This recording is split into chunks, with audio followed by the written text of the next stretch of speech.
Pai, do Filho e do Espírito Santo. Amém. O anjo do Senhor anunciou Maria, e ela concebeu do Espírito Santo. Ave Maria, cheia de graça, o Senhor é convosco. Bendita sois vós entre as mulheres, bendito é o fruto do vosso ventre, Jesus. Santa Maria, Mãe de Deus, rogai por nós, pecadores, agora e na hora de nossa morte. Amém. Eis aqui a serva do Senhor, faça-se em mim segundo a vossa palavra.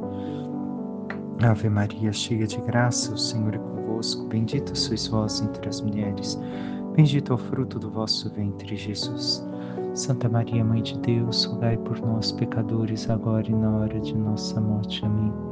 E o Verbo divino se fez carne e habitou entre nós. Ave Maria, cheia de graça, o Senhor é convosco. Bendita sois vós entre as mulheres, bendito é o fruto do vosso ventre, Jesus. Santa Maria, Mãe de Deus, rogai por nós, pecadores, agora e na hora de nossa morte. Amém. Rogai por nós, Santa Mãe de Deus, para que sejamos dignos das promessas de Cristo. Oremos. Infundi, Senhor, em nossas almas a vossa graça, como vos pedimos, para que nós, que pela anunciação do anjo viemos a saber o mistério de vossa encarnação, paixão e morte de cruz, cheguemos um dia à glória eterna dos céus, pelo mesmo Cristo, Senhor nosso. Amém. Caríssimo irmão e irmã, hoje meditamos a liturgia da quinta-feira da 19ª semana do Tempo Comum, memória litúrgica de São Maximiliano Maria Kolbe. Quem nunca ouviu falar deste grande santo? Viveu no século passado, justamente no período da Segunda Guerra Mundial. Polonês, estando preso com os demais em Auschwitz, um grupo de 10 homens que tentara fugir é condenado a ser trancado justamente no lugar onde se morria por inanição, morria de fome em Auschwitz. E ele, então, se oferece em troca de um pai de família. Pai de família que testemunhou depois que realmente esse fato aconteceu. E foi preso nos primeiros dias do mês de agosto. Ficou preso até o dia 14. Grande devoto de Nossa Senhora, anteriormente, antes de tudo isso acontecer, divulgou a devoção, sendo franciscano, pelo folheto em especial e as revistas da Milícia da Imaculada. E assim, divulgando tão grande amor à Virgem Maria, e tão unido a ela, tendo tido a revelação de acolher também esta coroa, naquele dia, preso, fica até o dia 14 de agosto, véspera, primeiras vésperas, da Assunção de Maria aos céus. E assim, naquele dia, vendo que dos 10 só restavam 4, eles, os guardas, os militares, justamente da guarda da Alemanha, que trabalhavam no campo nazista, pegaram e aplicaram a eles a injeção letal para terminarem com suas vidas. E naquele mesmo dia foram queimados seus corpos. E então, quando chegou sua vez, esticou o braço e disse Ave Maria. E assim encerrou sua vida, entregando sua vida a Deus.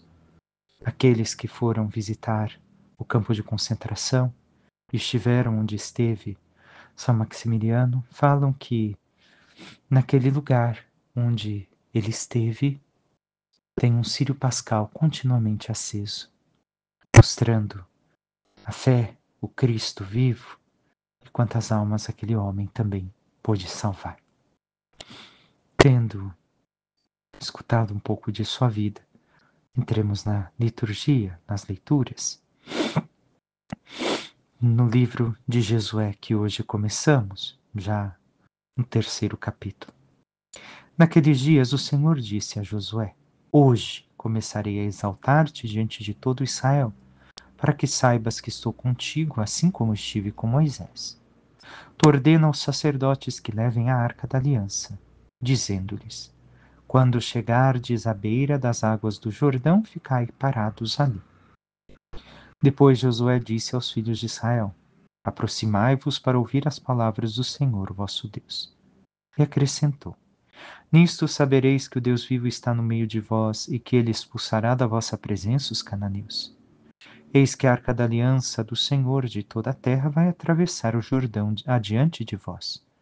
E logo que os sacerdotes que levam a arca do Senhor de toda a terra tocarem com a planta dos pés as águas do Jordão, elas se dividirão.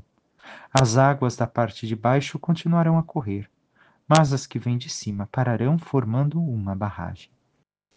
Antes de entrarmos na meditação espiritual para nós deste texto, somente um adendo em relação a isso. O Mar Vermelho se abriu em dois por ser mar. Porém aqui é um rio e por isso a água forma uma represa para cima e continua correndo da parte de baixo, de modo que seca esta parte do Rio Jordão para que possam atravessar. Quando o povo levantou acampamento para passar o Rio Jordão, os sacerdotes que levavam a Arca da Aliança puseram-se à frente de todo o povo. Quando chegaram ao Rio Jordão e os pés dos sacerdotes se molharam nas águas da margem, pois o Jordão transborda e inunda suas margens durante todo o tempo da colheita. Então as águas que vinham de cima pararam, formando uma grande barragem até Adã, cidade que fica ao lado de Sartã, e as que estavam na parte de baixo desceram para o mar de Áraba, um mar salgado, até secarem completamente. Então o povo atravessou frente a Jericó. E os sacerdotes que levavam a arca da aliança do Senhor conservaram-se firmes sobre a terra seca, no meio do rio, e ali permaneceram até que todo Israel acabasse de atravessar o rio Jordão a pé enxuto. E o que essa leitura tem a dizer para nós? Recordemos, como a travessia do Mar Morto também recorda as águas do batismo. E nesse sentido, há muitas coisas aqui que devemos de compreender para a nossa vida. Primeira coisa, nos recorda que durante a vida teremos muitas passagens difíceis, mas caberá a nós saber o como enfrentá-las na vida.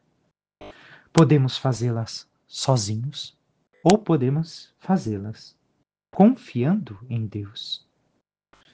Assim deve de ser a nossa escolha.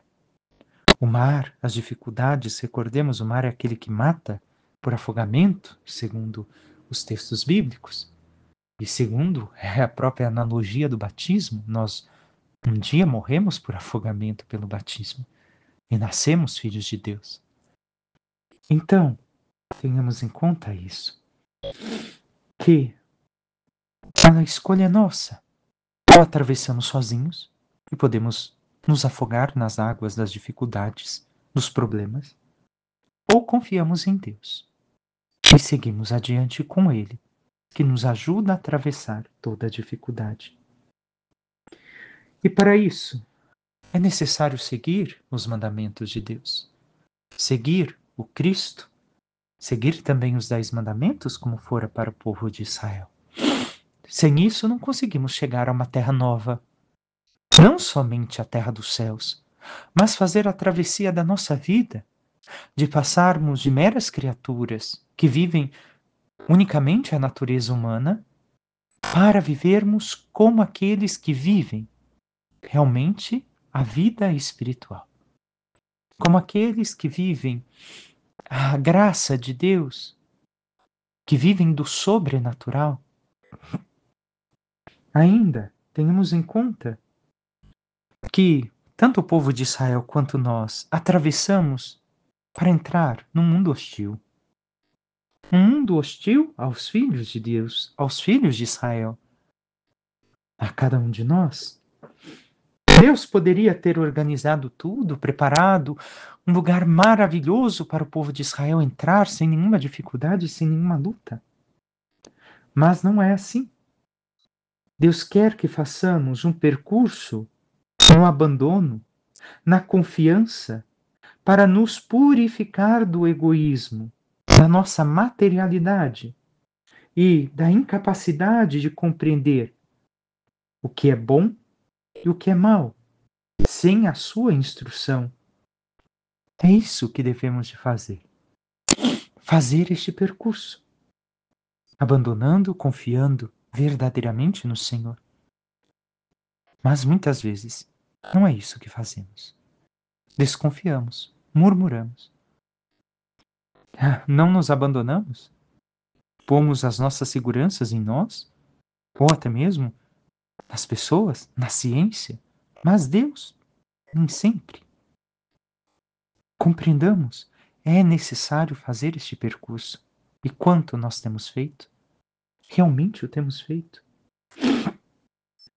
Ainda, este percurso pede a fé no Senhor e também coragem de enfrentar as lutas neste mundo e as lutas contra nós mesmos. As lutas no mundo que aparecerão a nós. Porque para sermos filhos de Deus, para vivermos como filhos de Deus, como dizemos na renovação das promessas batismais, devemos de fazer renúncias, renunciais a Satanás, a todo mal, a todo pecado, às más obras. Então, são lutas que devemos de enfrentar neste mundo, contra todo pensamento que não vem do pensamento divino, contra tudo aquilo que não é amor, e contra nós mesmos, nosso egoísmo, nosso orgulho e tantas outras coisas. E como está a nossa luta? Temos lutado como fiéis guerreiros do Senhor? Ou temos nos deixado levar? Então, ainda compreendamos aqui que se recorda as águas do batismo, isso também recorda o abandonar o pecado e recorda também o sacramento da confissão, que perdoa os nossos pecados sempre, quando nos confessamos arrependidos. E se o pecado vem eliminado, então somos levados a uma outra dimensão, que é aquilo que Jesus quer fazer com cada um de nós. E recordemos mais uma vez, Josué também é uma sombra da imagem de Cristo. Jesus quer nos levar a outro lado do Rio Jordão. Ele quer nos levar à dimensão espiritual, ao sobrenatural. Então, isso é necessário para a nossa vida, para caminharmos com Deus e alcançarmos um dia a salvação. Mas o quanto temos feito? O quanto temos permitido ao Senhor? Passemos ao Evangelho. O Evangelho, continuamos os sermões eclesiásticos de São Mateus. Naquele tempo, Pedro aproximou-se de Jesus e perguntou: Senhor, quantas vezes devo perdoar se meu irmão pecar contra mim? Até 7 vezes? Jesus respondeu: Não te digo até 7 vezes, mas até 70 vezes 7. Porque o reino dos céus é como um rei que resolveu acertar as contas com seus empregados. Quando começou o acerto, trouxeram-lhe um que lhe devia uma enorme fortuna. Como o empregado não tivesse com que pagar, o patrão mandou que fosse vendido como escravo, junto com a mulher e os filhos e tudo o que possuía, para que pagasse a dívida. O empregado, porém, caiu aos pés do patrão e, prostrado, suplicava: Dá-me um prazo, e eu te pagarei tudo. Diante disso, o patrão teve compaixão, soltou o empregado e perdoou-lhe a dívida. Ao sair dali, aquele empregado encontrou um dos seus companheiros que lhe devia apenas 100 moedas. Ele o agarrou e começou a sufocá-lo, dizendo: Paga o que me deves. O companheiro, caindo aos seus pés, suplicava: Dá-me um prazo, eu te pagarei. Mas o empregado não quis saber disso. Saiu e mandou jogá-lo na prisão, até que pagasse o que devia. Vendo o que havia acontecido, os outros empregados ficaram muito tristes. Procuraram o patrão e lhe contaram tudo. Então o patrão mandou chamá-lo e lhe disse: Empregado perverso, eu te perdoei toda a tua dívida, porque tu me suplicaste. Não devias tu também ter compaixão do teu companheiro, como eu tive compaixão de ti? O patrão indignou-se e mandou entregar aquele empregado aos torturadores, até que pagasse toda a sua dívida. É assim que o meu Pai que está nos céus fará convosco, se cada um não perdoar de coração ao seu irmão. Ao terminar estes discursos, Jesus deixou a Galiléia e veio para o território da Judéia, além do Jordão. Palavra da salvação. Glória a vós, Senhor. Vemos que seguimos com o tema que nos foi proposto ontem. E o que seguimos vendo? Recordamos ligar, desligar. Quantas vezes devo perdoar? Então, Jesus e Pedro estão falando de desligar. Assim como também a parábola que Jesus conta fala de perdoar a dívida e de não aprisionar. Então, devemos de compreender tudo isso no contexto. Recordemos, a fraternidade é algo muito sério nas Sagradas Escrituras. Temos Esaú e Jacó, Caim e Abel e tantas outras. E é muito importante porque ao iniciar o que lemos hoje, Jesus está falando justamente, e Pedro, de Caim. Por quê? Façamos uma ligação. Aqui é uma ligação que há algum tempo, uma noção que caiu na minha mente, rezando e meditando este texto bíblico. Meu irmão pecar até 7 vezes. Recordamos quando Caim pecou matando seu irmão. Primeiro fratricídio que aconteceu biblicamente. O que aconteceu? Ai, Senhor, se encontrarem a Caim, então vão matá-lo. Não, eu te darei uma marca e quem matar a Caim será vingado 7 vezes. Recordamos isso? Porém, se seguimos, na Bíblia também nos fala que Caim foi assassinado por um de seus descendentes que estava com a visão muito turva e enganado por um de seus filhos, matou a Caim com flecha. E então ele disse: se Caim seria vingado 7 vezes, eu serei vingado 70 vezes 7. Então estamos ligados com a Sagrada Escritura, com o Antigo Testamento, com Gênesis. E assim vemos a questão do mal cometido que deve de ser perdoado. Se Caim seria vingado 7 vezes, o irmão que peca contra mim, ou seja, que de um certo modo faz como Caim fez com Abel, tenta me destruir, eu não devo de desejar o mal 7 vezes a ele, ou a morte dele, como deveria de acontecer a Caim. Mas eu devo de perdoar-lhe de forma perfeita 7 vezes. Depois os rabinos diziam a seu tempo, aqui não cabe ao evangelho de hoje por ser um pouco mais sucinto e já estou me estendendo muito, mas os rabinos falavam de quantas vezes perdoar e tudo mais. Mas tenhamos isso em conta, o Antigo Testamento é a questão dos 7 vezes, e Jesus diz, não somente isso, mas sempre, continuamente o perdão deve de ser dado. Por quê? Porque nós devemos de perdoar até o fim da vida. Por que devemos de perdoar? Perdoar sempre porque seremos sempre ofendidos. Tenhamos isso em conta. É isso que o Senhor pede a cada um de nós. Então, o perdoar quer dizer o quê? Desligar, deixar alguém livre de uma dívida que tem para conosco. Mas isso nós somente somos capazes à medida que estamos unidos ao Senhor em oração, em intimidade, porque perdoar também é uma virtude. Nós exercitamos aqui a virtude da fortaleza que está diretamente vinculada ao perdão. Somente quem é verdadeiramente de espírito forte é capaz de perdoar, além de ser uma graça divina. Por quê? Porque somente quando nós verdadeiramente nos sentimos perdoados por Deus, somos capazes de perdoar. Se não fomos perdoados, se não nos sentimos perdoados, melhor dizendo, não somos capazes de perdoar. Estamos entendendo? Olhemos para nós.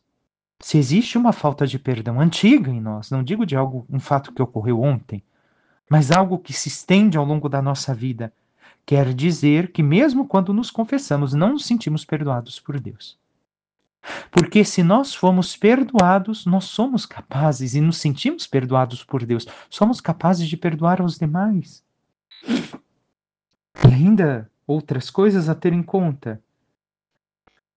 Somos chamados então a perdoar porque primeiro fomos perdoados por Deus.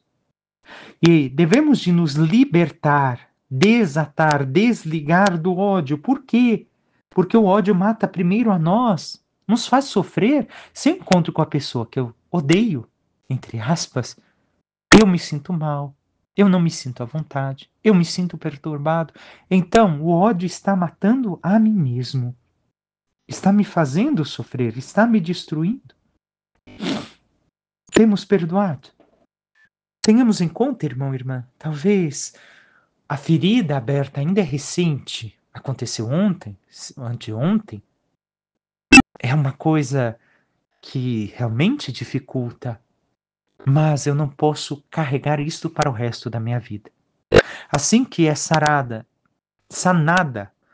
a parte mais superficial da dor, ou melhor, mais profunda da dor, nós devemos de dar o perdão. Mas recordemos, algumas pessoas que são de mau caráter, nem por isso deixarão de ser porque não buscam a Deus, ou buscando não mudam sua vida. Isso quer dizer que eu tenho que continuar convivendo com ela? Não. Se isso vai me fazer mal? Não. Mas eu devo de perdoá-la.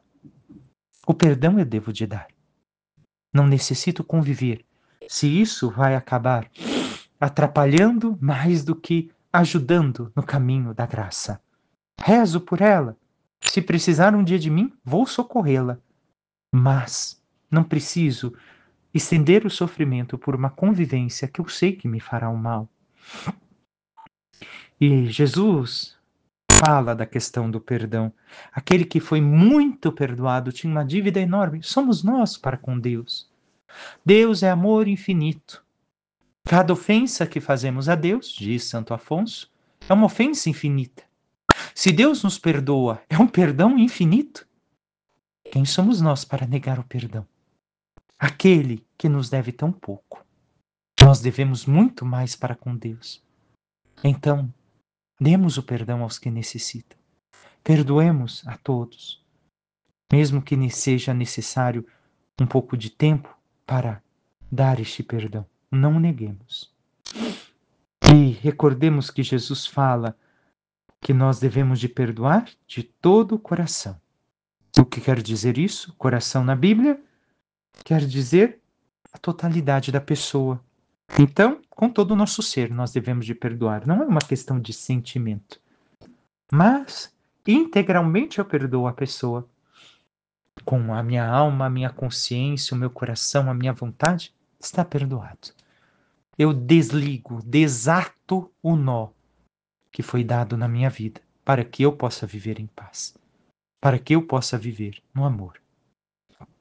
Peçamos à Santíssima Virgem Maria, nossa Mãe, que interceda por cada um de nós e nos ajude a alcançar a graça de sentirmos sempre perdoados para com Deus e assim, sabendo que fomos perdoados, também saibamos conceder o perdão a todos aqueles que nos ofendem, para que, vivendo o amor verdadeiro e sincero, saibamos atravessar com Cristo todas as dificuldades da vida, chegando a viver sempre a vida sobrenatural que Ele nos oferece, a sua graça, para que assim um dia possamos alcançar a glória dos céus. Louvado seja nosso Senhor Jesus Cristo, para que sempre seja louvado. Por intercessão da Santíssima Virgem Maria, de São Maximiliano e todos os santos e anjos de Deus, desça sobre vós, sobre vossas famílias, vosso trabalho e tudo que vos pertence, a bênção do Deus Todo-Poderoso, que é Pai, Filho e Espírito Santo. Amém. Um santo e abençoado dia a todos.